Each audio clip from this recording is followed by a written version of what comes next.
أعوذ بالله من الشيطان الرجيم بسم الله الرحمن الرحيم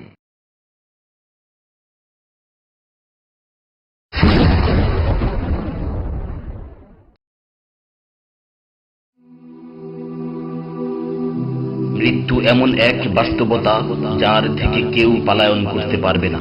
প্রত্যেকটি প্রাণীকেই মৃত্যুর স্বাদ আস্বাদন করতে হবে। আল্লাহ তাআলা পবিত্র কালামে মাজিদে ইরশাদ করেন, কুল্লু নাফসিন যায়িকাতুল মাউত, প্রতিটি প্রাণী ওই মৃত্যুর স্বাদ আস্বাদন করবে। কুল ইন্নাল মাউতাল্লাযী তাফিররুনা মিনহু ফাইন্নাহু মুলাকীকুম, হে নবী আপনি বলে দিন, মৃত্যু যার থেকে তোমরা পলায়ন করছো সে অবশ্যই তোমাদের সাথে সাক্ষাৎ করবে। আইনামা তাকুনু ইউদরিকুমুল মাউতু ওয়ালাউ কুনতুম ফি বুরুজিম মুশাইয়াদা, তোমরা যেখানেই থাকো না কেন মৃত্যু তোমাদেরকে পাকড়াও করবেই, যদিও তোমরা সুদৃঢ় দুর্গে অবস্থান করো। লিকুল্লি উম্মাতিন আজাল, ইযা জাআ আজালুহুম ফালা ইস্তাখিরুনা সাআতান ওয়ালা ইস্তাকদিমুন, প্রত্যেকটি জাতিরই মৃত্যুর জন্য একটি নির্ধারিত সময় রয়েছে।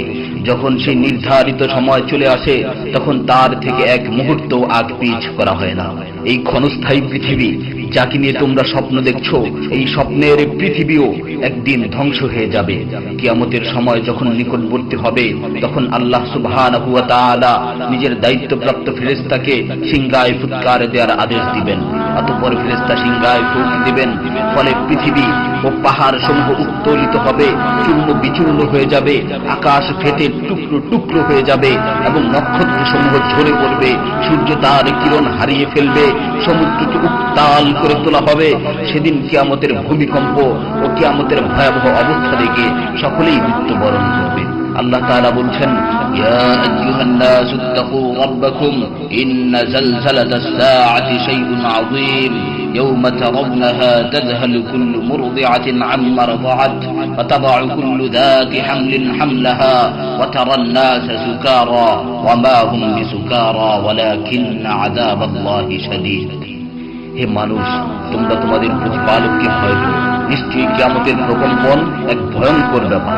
সেদিন তোমরা দেখবে প্রত্যেক স্তন্যদানকারিণী আপন দুগ্ধপোষ্য শিশুকে ভুলে যাবে এবং প্রত্যেক গর্ভধারিণী তার গর্ভপাত করে ফেলবে। তুমি দেখবে মানুষকে পাগলের মতো, আসলে ওরা পাগল নয়, তবে আল্লাহর আযাবই হবে কঠিন। فإذا نفخ في الصور نفخة واحدة وحملت الأرض والجبال فدكتا دكة واحدة, অতঃপর যখন সিংহায় ফুঁক দেওয়া হবে একটি মাত্র ফুঁক, আর জমিন ও পর্বতমালাকে উত্তোলিত করা হবে এবং মাত্র একটি আঘাতে এগুলো চূর্ণ বিচূর্ণ হয়ে যাবে। ইযা সামাউ ফাতারাত ওয়া ইযাল কাওয়াকিবু ইনতাসারাত ওয়া ইযাল বিহারু ফুজ্জিরাত ওয়া ইযাল কুবুরু বু'সিরাত আলিমাত নাফসুম মা কদ্দামাত ওয়া আখখারাত, যখন আসমান বিদীর্ণ হবে, আসমান ফেটে টুকরো টুকরো হয়ে যাবে, আর যখন নক্ষত্রগুলো ঝরে পড়বে, আর যখন সমুদ্রগুলোকে উত্তাল করে তোলা হবে, আর যখন কবরগুলোকে উন্মোচিত করা হবে, তখন প্রত্যেকেই জানতে পারবে সে আগে কি পাঠিয়েছে এবং পরে কি পাঠিয়েছে। সেদিন কিয়ামতের ভয়াবহতায় আল্লাহ সুবহানাহু ওয়া তাআলা ব্যতীত প্রতিটি প্রাণী প্রাণ হারাবে।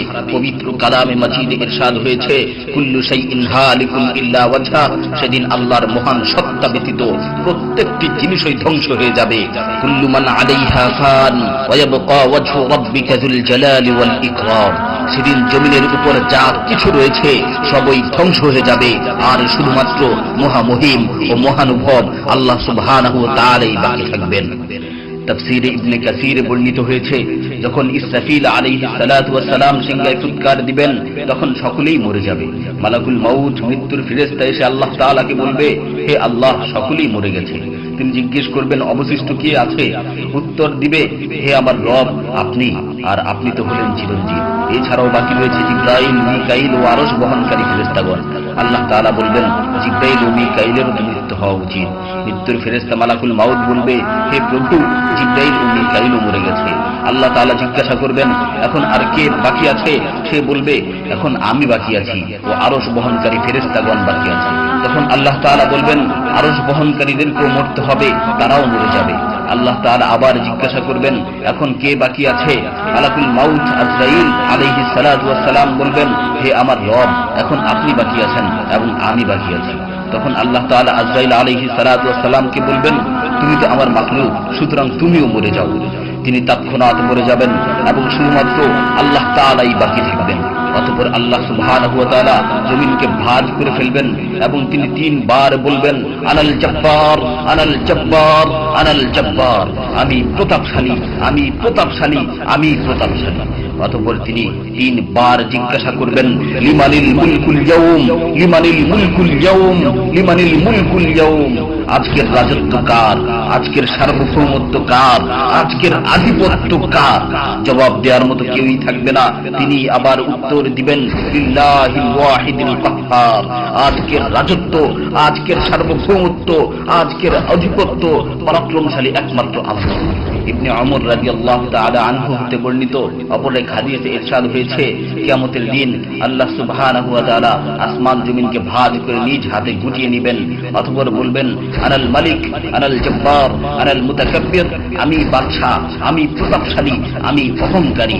আইনা মুলুকুল আরদ, আইনাল জব্বারুন, আইনাল মুতাকাব্বিরুন, দুনিয়ার রাজা বাদশারা কোথায়, দুনিয়ার প্রতাপশালীরা কোথায়, দুনিয়ার অহংকারকারীরা কোথায়? তখন আল্লাহ তাআলা সুউচ্চ কণ্ঠে 3 বার জিজ্ঞাসা করবেন, লিমানিল মুলকুল ইয়াউম, লিমানিল মুলকুল ইয়াউম, লিমানিল মুলকুল ইয়াউম, আজকের রাজত্ব কার, আজকের সার্বভৌমত্ব কার, আজকের আধিপত্য কার? অতঃপর তিনি 3 বার উত্তর দিবেন, লিল্লাহিল ওয়াহিদিল কাহ্হার, আজকের সার্বভৌমত্ব, আজকের রাজত্ব, আজকের আধিপত্য প্রতাপশালী একমাত্র আল্লাহ সুবহানাহু ওয়া তাআলা।